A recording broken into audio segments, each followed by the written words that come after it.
아, 원래 오늘 금요 예배 설교는 담임 목사님께서 하시는데 특별한 이유 때문에 제가 오늘만 섰습니다. 다음 주에는 다시 담임 목사님 쓰실 테니까 오늘 제가 설교가 많이 부족하더라도 인내해 주셔서 들어주시기 바랍니다. 제가 많이 부족하지만 저도 하나님의 말씀을 전하니까 조금만 이해해 주십시오. 네, 오늘 저희가 읽은 하나님의 말씀 본문은 예수님께서 겪으셨던 일화 중에 한 가지를 저희가 성경을 통해서 읽었습니다. 예수님께서 사역을 하시던 도중에 회당장이라는 사람이 와서 예수님 발 앞에 엎드립니다. 그리고 이렇게 말합니다. 주여, 내 딸이 지금 죽게 됐습니다. 제발 제 딸 좀 살려주십시오라고 이렇게 엎드려서 빌게 됩니다. 예수님께서 빌고 있는 그 회당장을 보면서 아무 말씀 없으시고 이렇게 얘기하십니다. 얘들아, 가자. 딸을 구하러 가자. 이렇게 말씀하십니다. 우리가 생각하는 건 예수님께서 그렇게 얘들아 가자 그랬으니 회당장 집에 가서 죽어가는 딸한테 안수하시고 회당장 딸이 죽었다가 다시 살아나는 이런 상상을 하실 거예요. 네, 맞습니다. 결론은 그렇게 됩니다. 그런데 저희가 잠깐 생각해 볼 게 있어요. 여러분들 혹시 회당장이 뭔지 아십니까? 회당장은 이름이 아니에요. 회당장은 이름이 아닙니다. 이 시대 이스라엘은 로마로부터 침략을 당했어요. 그래서 이스라엘은 로마한테 식민지 생활을 했어요. 마치 저희가 일본한테 침략당해서 식민지 생활하듯이 이스라엘 사람들이 로마 사람들한테 식민지 생활을 당했어요. 그러니까 이스라엘엔 왕과 장관이나 이런 사람들이 하나도 없어요. 하나도 없어요. 이따가는 로마로부터 반란이 일어날 수 있으니까 왕과 장관 같은 걸 다 없애버린 거예요. 그러면 누구만 남았나? 로마는 그 나라의 종교는 허락해 줬어요. 근데 이스라엘은 누구 믿죠? 하나님. 하나님 믿는 걸로 똘똘똘 뭉쳐 있잖아요. 그래서 종교 지도자들은 절대 건들지 않았어요. 그래서 대제사장, 바리새인, 사두개인 그 밖에 종교 관련된 사람들은 그대로 그 권위에, 그 권력에, 그 위치에 그대로 있었어요. 그대로 있었어요. 그래서 대제사장이나 바리새인, 사두개인들은 왕이나 장관 같은 그런 권력을 이스라엘 땅에서 누리고 살았어요. 이 회당장이 뭐냐면 한 지역에마다 교회가 있어요. 교회가 있는데 그 교회를 총책임지는 사람이에요. 그러니까 한마디로 말해서 한 지역에 그 지역에서 제일 높은 사람이 되는 거예요. 지금 우리나라로 말하면 어느 지방의 군수나 아니면 시장 정도가 되는 거예요. 근데 그 시장이 높잖아요. 자기 지역에 자기가 제일 높은데 지금 어떻게 해요? 예수님 발 앞에 어떻게 해요? 바짝 엎드린 거예요. 그리고는 내 딸을 살려달라고 빌고 있는 거예요. 시장 정도면, 군수 정도면 좀 점잖게 부탁할 수도 있잖아요. 좋은 선물 많이 가져와서 많은 사람 건드리고 와서 당신이 예수요? 나 이 지역에 제일 잘 나가는 사람인데 내 딸이 죽게 생겼으니까 와서 좀 고치시오. 명령할 수도 있잖아요. 근데 그렇게 안 해요. 바짝 엎드려서 예수께 부탁을 해요. 예수님은 그런 회당장을 보고 어떻게 해요? 아무런 말이 없어요. 그냥 일어나서 회당장 집으로 가자 이렇게 얘기하세요. 근데 회당장이 그냥 회당장이구나 라고 생각할지 모르겠지만 여러분들이 잘 알고 계시겠지만 예수님이 3년 동안 공생기간에 이스라엘 전역을 다니면서 사역을 하셨잖아요. 많은 사람들 앞에서 말씀도 전하고 그리고 많은 사람들을 치료하기도 하고 뭐 눈이 안 보이는 사람, 귀가 안 들리는 사람, 말을 못하는 사람, 팔을 못 쓰는 사람, 다리 못 문둥병을 사람 모든 사람을 치료하고 다녔잖아요. 근데 그렇게 모든 사람 앞에 말씀도 전하고 치료하는데 꼭 한 가지가 더 있어요. 그게 뭐냐면 종교 지도자들 중에 한 사람씩이 꼭 예수님께 질문을 해요. 아주 난처한 질문. 무슨 질문하죠? 가늠한 여인 데려와서 뭐라고 그래요? 예수님 돌로 쳐 죽일까요? 이런 난처한 질문들. 동전 하나 가져와서 이 동전이 로마의 황제 가이사의 얼굴인데 이게 하나님 겁니까? 가이사의 것입니까? 그런 난처한 질문들. 나한테 형제 여럿이 있는데 형들이 있었는데 그 형들이 다 죽었어요. 근데 그 형들을 부인이 쭉 내려와서 내 부인까지 됐는데 나중에 우리가 죽어서 천국 가면 그 부인은 누구 부인입니까? 이런 난처한 질문들을 누구한테 했냐면 예수님한테 했어요. 왜? 많은 사람들 앞에서 이런 난처한 질문을 해서 망신을 주고 싶어서, 끌어당기고 싶어서. 한마디로 그 시대 이스라엘 그 예수님 시대의 종교 지도자들은 예수님과 어때요? 같은 편? 아니, 반대편. 어떻게든지 예수를 끌어당기려는 반대편. 근데 회당장은 지금 어느 편일까요? 예수님 편일까요? 종교 지도자들 편일까요? 종교 지도자들 편이지. 왜냐면 그 교회에 있었으니까. 근데 지금 종교 지도자들 편에 있는 사람이 누구 편에 엎드린 거예요? 반대편에 엎드린 거예요. 바짝 엎드렸어요. 이 회당장이 집에 떠나서 예수님이 올 때까지 문 열면 바로 예수님 계시는 거 아니잖아요. 얼만큼 걸었는지는 모르겠어요. 집에 나오면서부터 예수님한테 가는 그 동안 마음에 얼마나 갈등이 많을까요? 내가 가서 엎드릴까? 아니면 하지 말까? 내가 엎드리게 되면 저 능력 있고 기적을 펼치는 예수는 내 딸을 구할 수 있겠지. 하지만 나는 회당장이라는 직책은 잘리겠지. 반대로 내가 회당장의 직책을 지키면 내 딸은 죽겠지. 어떻게 할까? 그 갈등을 하면서 아비의 마음으로 예수님한테까지 갔을 거예요. 그리고 결국은 우리가 성경을 통해서 눈으로 읽었다시피 어떻게 해요? 예수님 발 앞에 엎드린 거예요. 예수님은 그 엎드린 회당장을 보면서 어떻게 생각하셨을까요? 예수님은 이 회당장이 자기 반대편 사람을 몰랐을까요? 아니면 회당장인 줄 몰랐을까요? 옆에서 얘기했겠죠. 저거 우리 동네 우리 지역의 회당장인데? 그러면 예수님은 본능적으로 알겠죠. 나랑 반대편인 사람. 하지만 그 사람이 내 앞에 엎드린 이유, 그 심정을 예수님은 이미 알고 계신 거예요.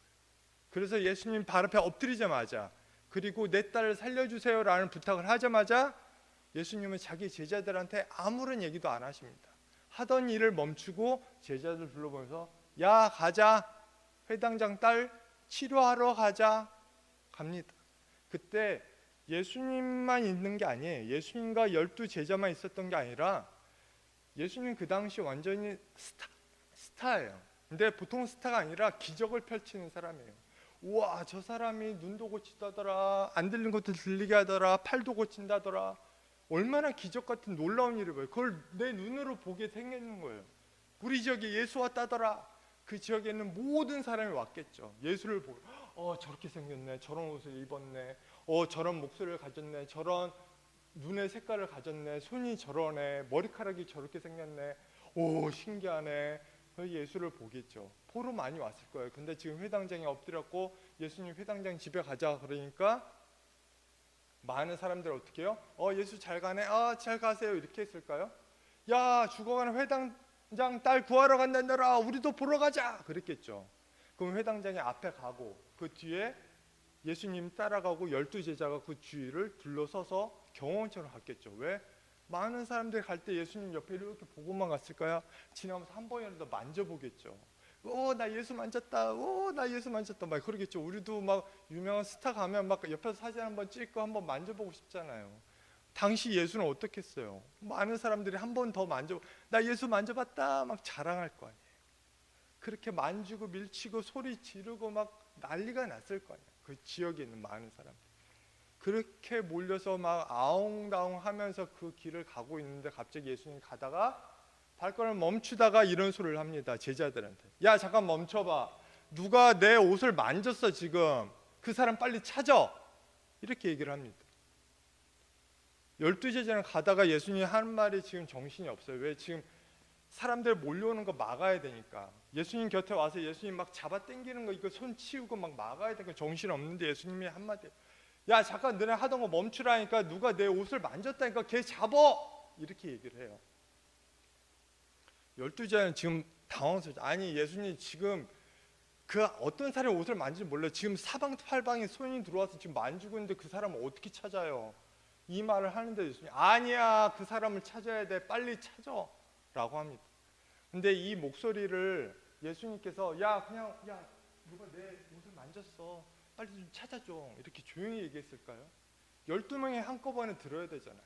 그리고 지금 얼마나 많은 사람이 있는지 모르겠지만 이 많은 사람들의 소리를 뚫고 12명이 한꺼번에 들어야 하니 엄청나게 크게 얘기했겠죠.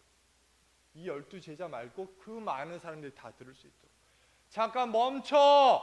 누가 내 옷을 만졌어? 이 사람을 빨리 찾아야 돼. 모든 사람이 듣도록 얘기했을 거예요.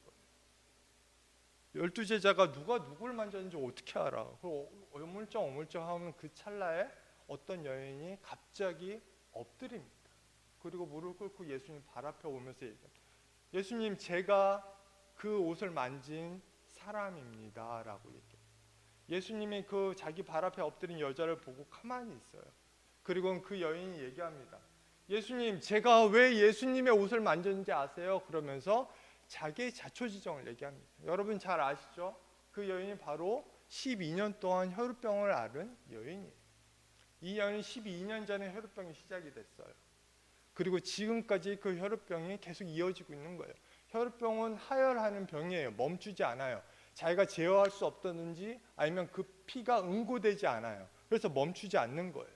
어떤 건지 정확히 모르겠지만, 더군다나 이게 육체적인 병이 얼마나 고통인지 잘 모르겠어요. 주위에 이 병이 가진 사람을 제가 만나본 적도 들은 적도 없기 때문에 육체적인 고통이 얼마나 아픈지 모르겠지만 어쨌든 별로 기분은 안 좋을 거예요. 근데 이걸 12년 동안 갖고 있는 거예요. 이 사람은 12년 동안 이 병을 낫기 위해서 어떻게 했을까요? 자기의 모든 재산을 썼을 거예요. 여기가 좋다더라. 그러면 그걸 쓰고, 여기가 좋다더라. 그럼 여기 쓰고. 제가 설교를 준비하면서 2000년 전에 중동에서 이 혈우병을 고치기 위한 치료 방법이 있다는 걸 제가 찾아냈습니다. 그래서 제가 읽어봤는데 너무 어이없더라고요. 뭐냐면 마늘 있잖아요. 마늘을 볶아요. 마늘 볶아서 하얀 천에 마늘 넣어요. 그리고 꽁꽁 싸매서 들고 다니면 혈우병이 낫는데요. 이게 2000년 전 치료 방법이에요. 또 하나는 어떤 나무인데 정확히 나오지는 않았는데 나무 조각을 도끼를 이렇게 막 쪼개요. 그러면 앞에가 이렇게 조금 약간 이렇게 풍성해지잖아요. 그걸로 자기 몸을 막 찌르래요. 하루에 한 번. 그러면 낫는데요. 이게 치료 방법인 거예요. 마치 미신처럼. 근데 어떻게 해요? 지푸라기 잡는 심정으로 이 12년 동안 걸린 사람은 그걸 쓸 수밖에 없잖아요. 그리고 돈을 많이 뜯어갔을 거 아니에요. 낫겠습니까? 하나도 안 낫죠. 돈은 돈대로 다 날리고 몸은 몸대로 혈우병은 계속 유지돼요. 무슨 희망이 있겠습니까? 무슨 희망이 있겠습니까? 우리 성경책을 다 있으시죠? 레위기를 찾아볼게요. 레위기 15장입니다.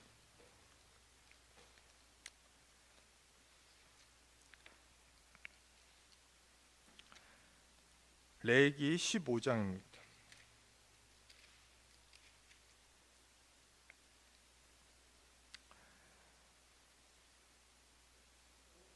음, 15장 2절부터인데 2절부터 쭉 읽으면 쭉 읽으시면 됩니다. 눈으로 쭉 보세요.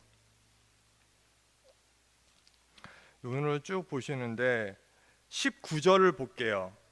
레위기 15장 19절을 볼게요. 제가 읽겠습니다. 여러분들은 눈으로 보시면 됩니다. 제가 읽겠습니다.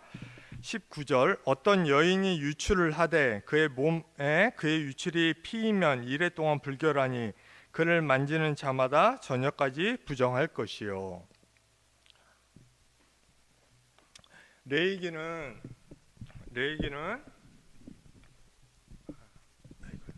빼겠습니다. 무너지네. 레위기는 하나님께서 출애굽한 애굽으로부터 도망쳐 나온 이스라엘 백성들에게 주신 율법이에요. 그 중에 한 율법을 지금 저와 여러분들이 같이 읽은 거예요. 여기서 유출이라는 건 뭐냐면 생리하는 거예요. 좀 민망스럽지만 어쩔 수 없어요. 이거는 설명을 드려야 돼요. 생리하는 거예요. 생리를 하는데 생리할 때는 1회 동안 7일 동안은 부정하니 그 생리하는 여자랑 가까이 있지 마, 이 얘기예요.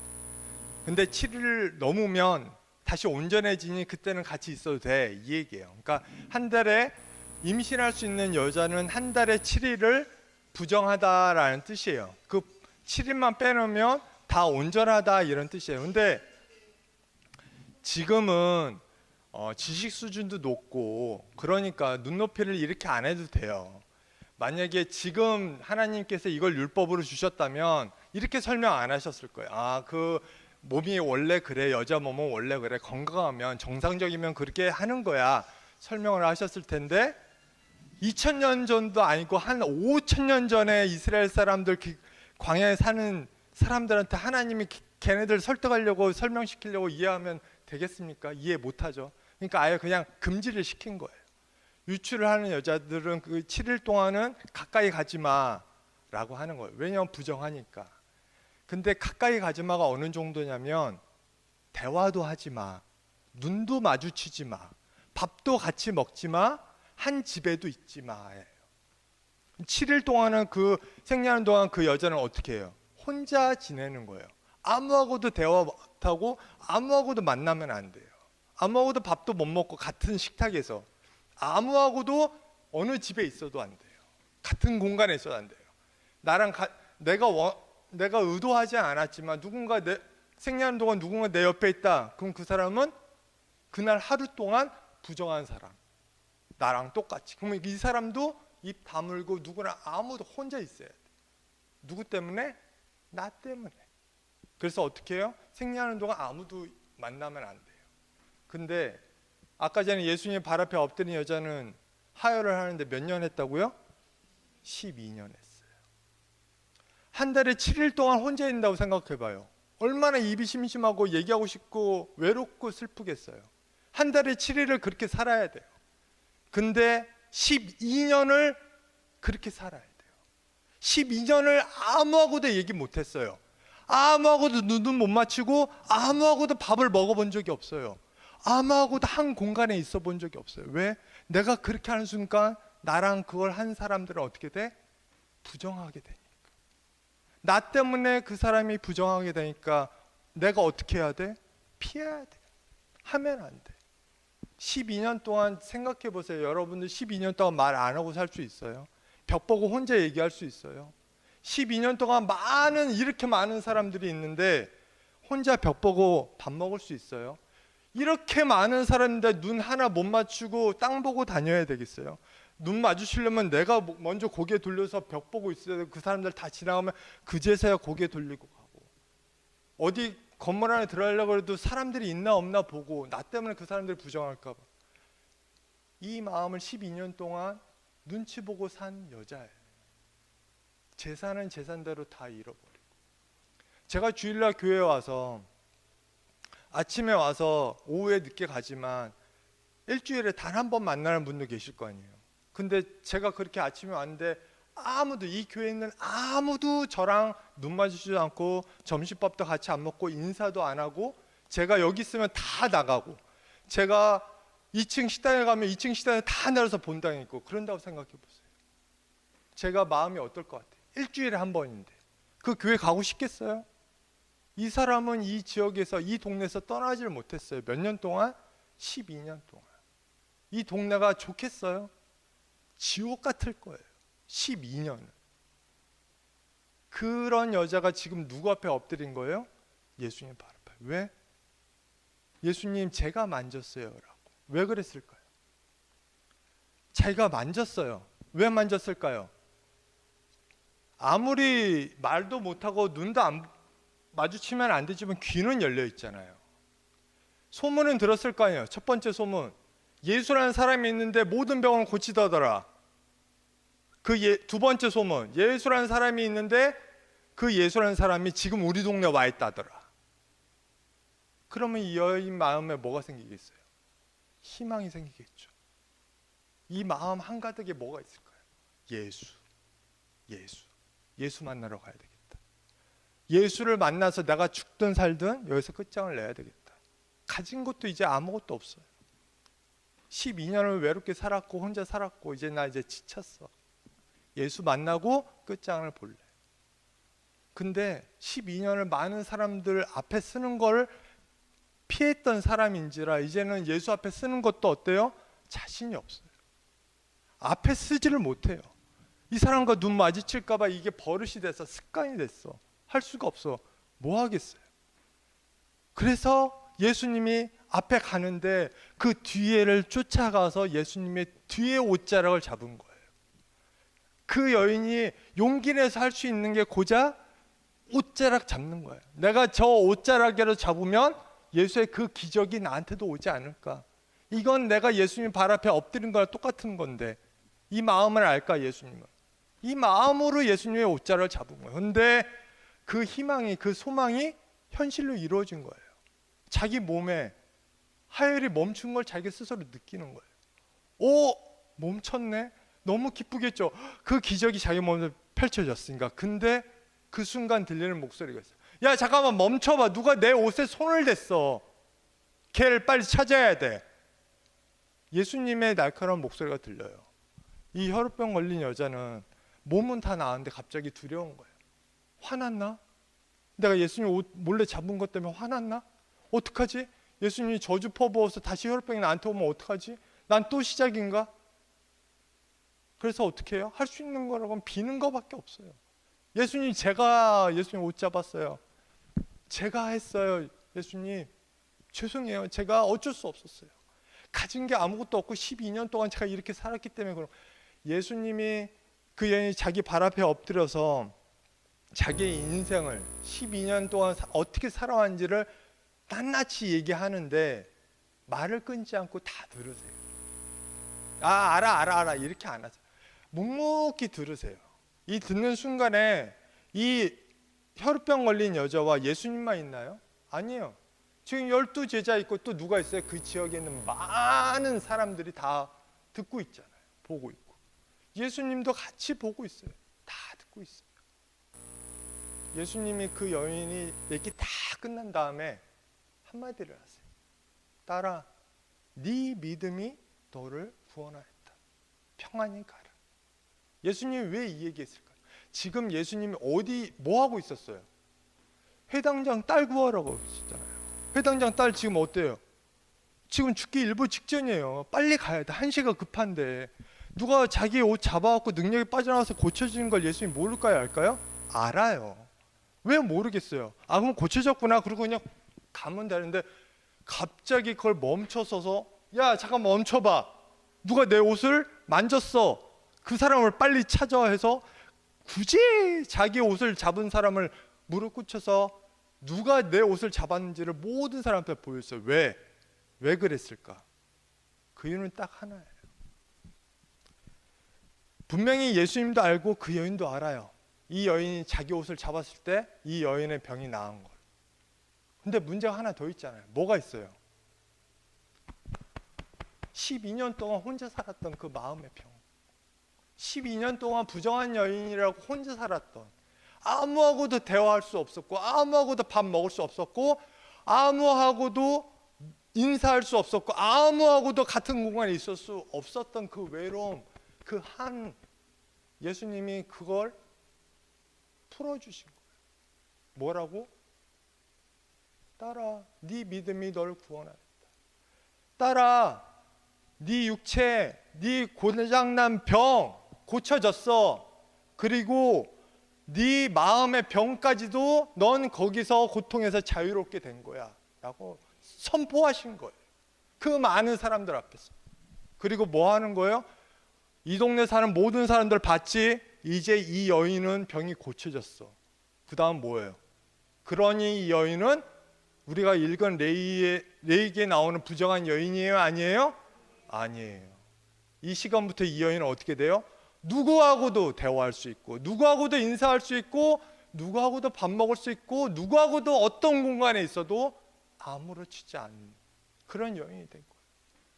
우리가 죄에서 자유롭게 되면, 용서를 받으면 뭐 받았다고 그러죠? 구원받았다고 그러잖아요. 이 여인이 육체적인 병, 고통에서 자유롭게 되고 정신적인 고통에서 자유롭게 됐으니 뭐가 된 거예요? 구원받은 거예요. 그래서 예수님이 말한 거예요. 네 믿음이 구원을 받았다. 딸아. 그리고는 예수님 한마디 더 하시죠. 이제 평안히 가라. 이제 너의 남은 인생을 평안히 살아라. 이제 그 어려웠던 12년 동안 가졌던 그 마음의 고통을 이제 내려놔라. 이젠 평안히 살아라 라고 예수님이 축복해 주시는 거예요. 이 여인이 이 믿음이 이렇게 구원받을 수 있는 이유는 딱 하나예요.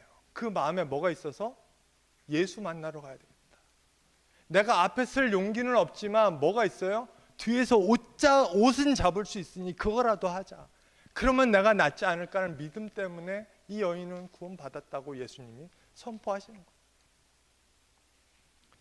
예수님은 이 여인을 돌려보내고 어디를 다시 가요? 회당장 집으로 출발합니다.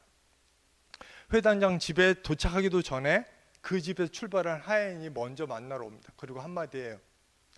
예수 일행이신가요? 네, 저희가 예수 일행입니다. 아, 오실 필요 없어요. 왜요?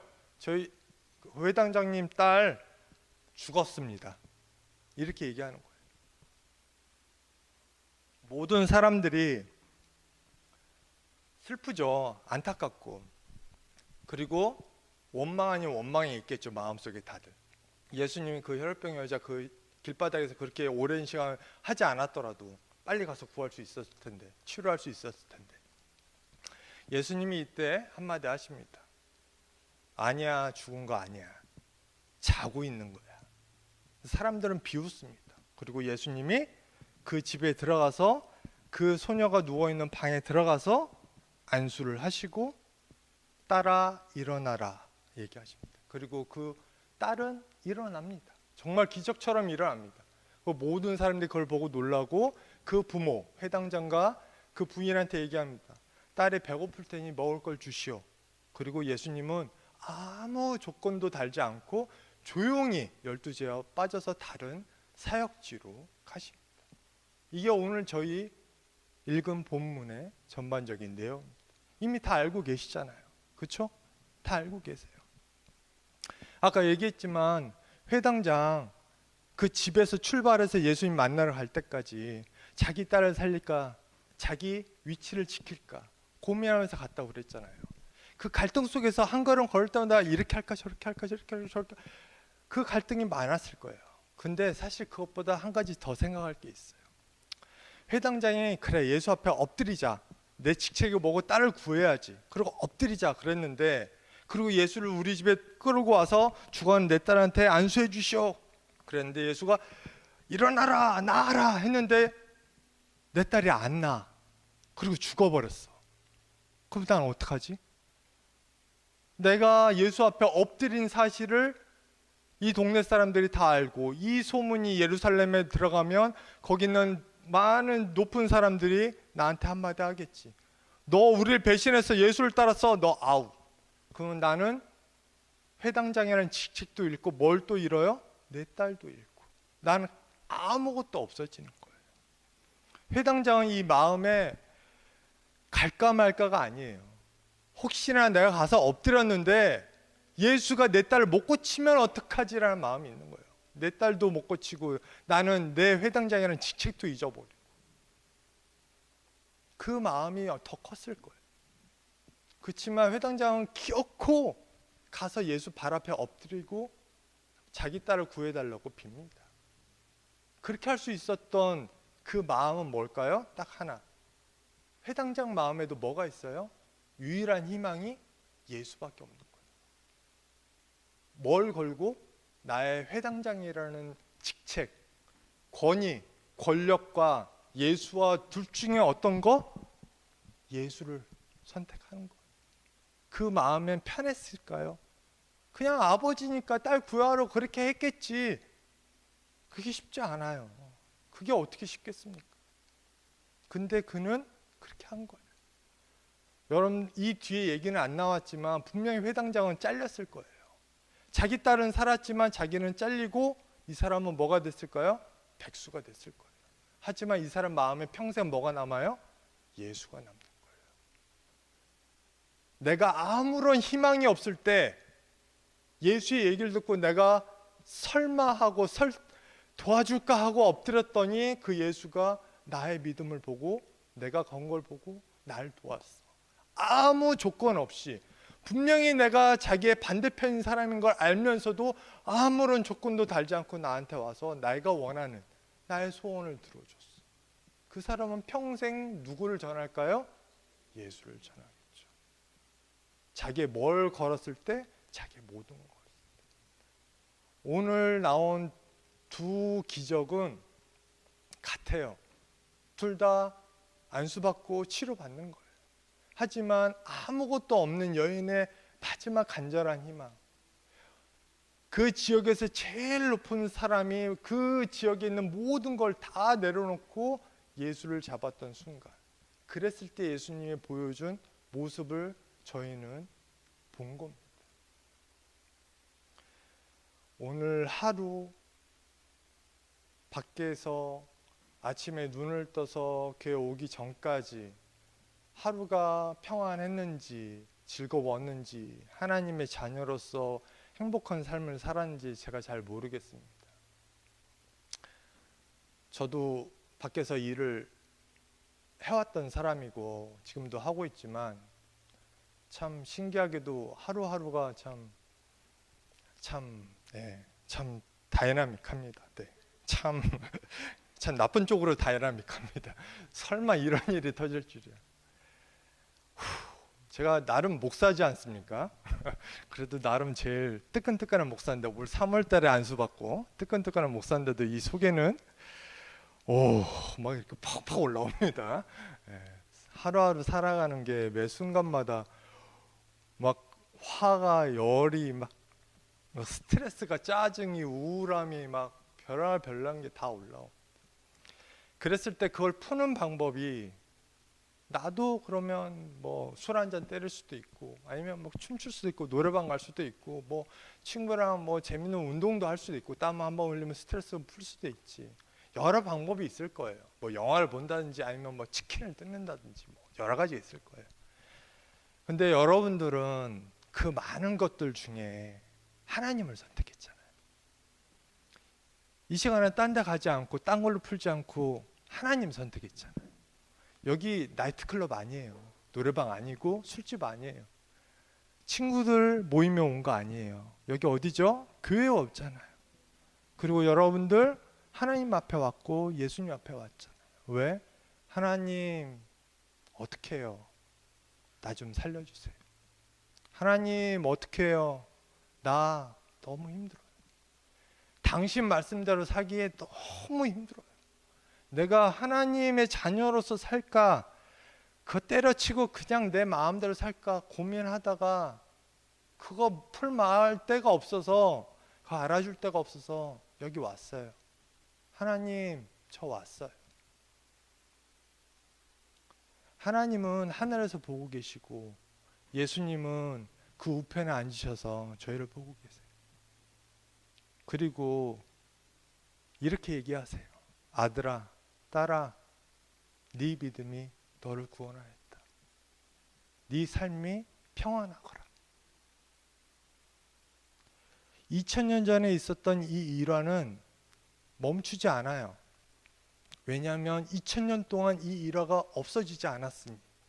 그러면 누구한테 넘어갈까요? 이 일화를 믿는 사람한테 넘어가는 거예요. 예수님이 딸한테 네 믿음이 너를 구원하였다 말한 것처럼 이 일화를 믿는, 예수님의 이 능력을 믿는 사람한테 이 일화가 그대로 현실적으로 이루어져요. 혈우병 걸린 여인이 그 예수님의 옷자락을 찾기 전까지 이 옷자락을 잡으면 내 병이 고쳐질 거야. 누가 그걸 믿겠어요? 누가 그 얘기를 믿어주겠어요? 야, 예수님 옷자락을 잡아. 그럼 병이 고쳐져. 12년 동안 안 나온 거다. 야, 안수해도 고쳐질까 말까인데 그 옷자락 잡는다고 고쳐질까? 아무도 안 믿을 거예요. 근데 스스로 뭐 한 거예요? 예수는 고쳐줄 수 있어 라는 믿음이 있는 거죠. 오늘 여러분들이 다른 데 가지 않고 다른 거 하지 않고 하나님 성전에 나와서 예수님을 찾고 하나님의 말씀을 듣는 이 행위는 남들이 보기에는 아무것도 아니에요. 어찌 보면 되게 어리석은 일들이고요. 어찌 보면 참 할 일 없다. 참 그 시간에 차라리 잠을 자지. 그럴 수 있는 참 멍청한 모습일 거예요. 하지만 예수님은 그렇게 생각하지 않아요. 예수님은 그렇게 생각하지 않아요. 하나님은 그렇게 생각하지 않아요. 네 믿음이, 네가 여기 온 그 믿음이 너를 네가 하고 있는 그 고통 속에서 자유롭게 할 거야. 내가 오늘 이 시간에 너의 기도를 들을 거야. 그리고 내가 너를 자유롭게 할 거야. 구원할 거야. 그러니 딸아, 아들아, 평안하거라. 예수님의 마음입니다. 여러분들이 이 마음을 아셨으면 해요. 그래서 오늘 하나님께서 이 말씀을 부족한 저를 통해서 선포하도록 하신 것 같아요. 예수님의 공생에 있는 모든 일들을 기록한 게 마태복음, 마가복음, 누가복음, 요한복음이에요. 마태복음에 적혀있는 일화 중에 마가복음에 없는 게 있고요, 마가복음에 있는 게 누가복음에 없어요. 그리고 요한복음에 없는 게 있고, 이 네 권의 책이 서로 있는 게 있고 없는 게 있는데, 신기하게도 오늘 저희가 읽은 이 본문은 네 군데 다 있어요. 그만큼 뭐예요? 중요한 거예요. 이 기록을 적은 사람, 모든 사람에게 각각 다 다른데 그 사람 기억엔 다 이게 있는 거예요. 그만큼 대단한 일이에요. 기적이 아니요, 회당장의 그 믿음, 혈우병 걸린 그 여인의 믿음이 그 기록을 적은 사람들한테는 대단한 거예요. 예수님은 별 얘기 안 해요. 오히려 주인공 같지 않아요. 그냥 의무적으로 하는 사람처럼 보여요. 여러분들이 회당장이 될 수 있고, 여러분들이 12년 동안 혈우병에 고통받은 사람이 될 수 있어요. 그렇지만 그 결과는 예수님은 두 명이 다 똑같아요. 너네 소원이 뭐, 네가 원하는 게 뭐야? 내가 해줄게. 왜냐하면 그 마음에 하나님을 향한, 예수님을 향한 소망이, 희망이 가득 차 있기 때문에. 오늘 이렇게 모인 주세훈교회 성도 여러분들 마음에도 예수님이 가득하길 바라요. 그래서 그냥 이 말씀이, 이 성경의 구절이 그런 구절이 있었어 라고 끝나는 것이 아니라, 그 구절이 바로 2000년이 지난 나에게도 일어났어 라는 간증을 여러분들 입으로 하길 원해요.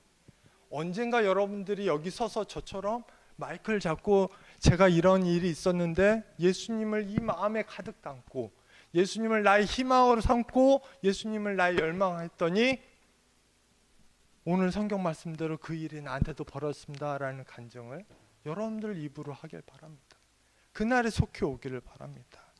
그래서 저와 여러분들이 그 간증을 듣고 살아계신 하나님께 찬양으로 영광 돌리는 그날이 속히 오기를 바랍니다. 그래서 우리 모두가 이 안에서 하나님과 우리 성도님들과 같이 신앙생활 할 때 우리의 삶이, 세상은 어렵고 힘들지만 우리의 삶이 평안하기를 주님의 이름으로 기원하겠습니다.